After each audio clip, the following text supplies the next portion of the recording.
Let us first think about globalization.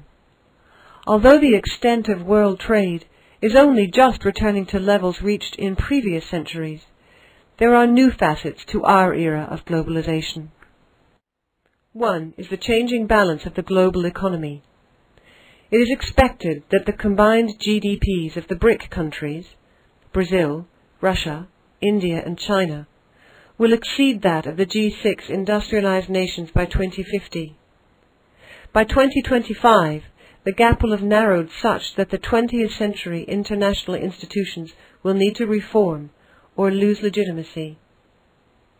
The growth of the BRIC economies also means that consumer markets will be heavily conditioned by the growth in the BRIC countries and the young populations in many of the developing countries.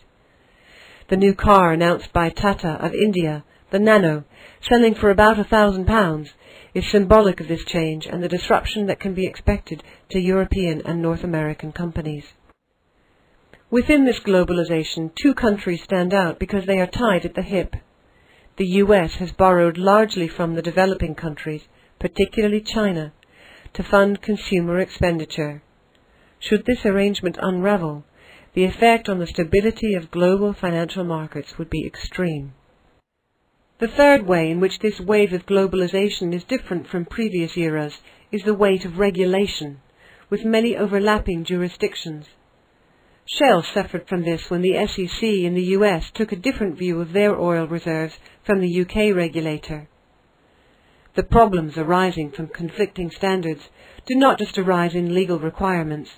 They can also arise from culture clashes inside multinationals. One example is nepotism rules, widespread in North America, preventing the hiring of family members. But in Italy, a factory manager who does not employ his aunt's catering company is a bad son indeed.